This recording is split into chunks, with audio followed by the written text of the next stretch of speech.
जगन्नाथ मंदिर के नील चक्र पर बैठा बाज, चमत्कार या महाविनाश का संकेत। भविष्य मालिका की डरावनी भविष्यवाणी बांके बिहारी के उल्लू तक पहुंची।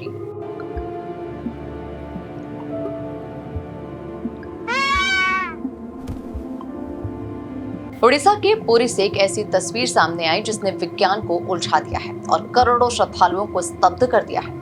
सदियों पुरानी मान्यता है कि जगन्नाथ मंदिर के ऊपर से कोई पक्षी उड़ान नहीं भरता, लेकिन क्या हो जब नील चक्र पर लहराते पतित पावन बाना पर साक्षात एक बाज आकर बैठ जाए। कुछ इसे कलयुग का चमत्कार मान रहे हैं तो कुछ भविष्य मालिका के पन्ने पलटकर महाविनाश का डर जता रहे हैं।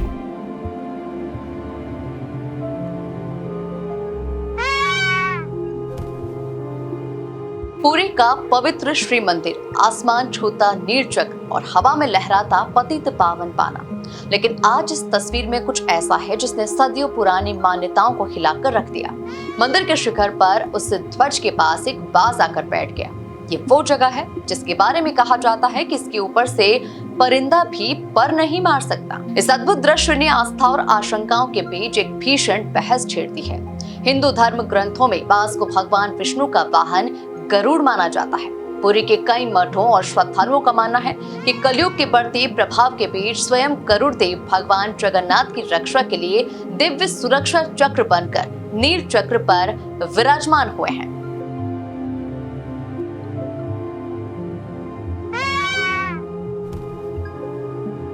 ईश्वरीय चमत्कारों की ये कड़ी सिर्फ पुरी तक सीमित नहीं है। हाल ही में वृंदावन के प्रसिद्ध बांके बिहारी मंदिर में भी एक उल्लू दिखाई दिया था, जब पूरे एक सप्ताह तक मंदिर में ही रहा।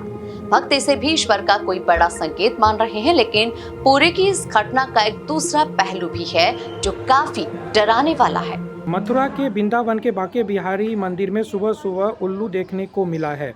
जैसा कि साइंटिफिकली हम जानते हैं कि 35 से ज़्यादा प्रजाति की उल्लू पाई जाती है, और आज जो उल्लू देखने को मंदिर प्रांगण में मिला वो ब्राउन प्रजाति की उल्लू होती है। यदि हम इसके आकार के बारे में बात करते हैं तो इसकी आकार हृदय की आकार की होती है, जो एक स्नेह और सरलता की प्रतीक भी होती है। वैसे हम जानते हैं कि उल्लू माँ लक्ष्मी की सवारी होती है, जो समृद्धि वैभव का प्रतीक होता है। इस प्रजाति के उल्लू के बारे में इसे किसानों का मित्र भी कहा जाता है, क्योंकि किसान हमेशा अपने फसल को चूहों से बचाने के लिए इस प्रजाति के उल्लू का उपयोग किया करते हैं। संत अच्युतानंद द्वारा रचित ओडिशा की प्रसिद्ध भविष्य मालिका पर शोध करने वाले इस घटना को किसी बड़े खतरे की घंटी मान रहे हैं। भविष्य मालिका के अनुसार मंदिर के ध्वज पर किसी हिंसक पक्षी का बैठना या ध्वज का गिरना किसी बड़े विश्व युद्ध, भयंकर प्राकृतिक आपदा या किसी बड़े सत्ता परिवर्तन का अचूक सूचक है। कई लोग इसे युग परिवर्तन का संकेत भी कह रहे हैं।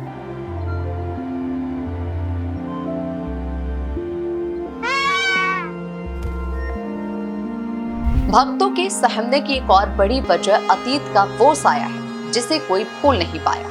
लोगों को 2020 की वो घटना याद आ रही है जब मंदिर के ध्वज में रहस्यमय तरीके से आग लग गई थी, और उस घटना के तुरंत बाद ही कोरोना जैसी महामारी ने पूरी दुनिया को अपनी चपेट में ले लिया था। ऐसे में सवाल उठ रहा है कि क्या ये बात किसी नए महाविनाश की पूर्व सूचना है? आस्था के केंद्र पर गरुड़ का ये अवतरण महज एक इत्तेफाक है, भगवान का कोई चमत्कार, या फिर भविष्य मालिका में छिपी किसी भयानक अनहोनी की चेतावनी?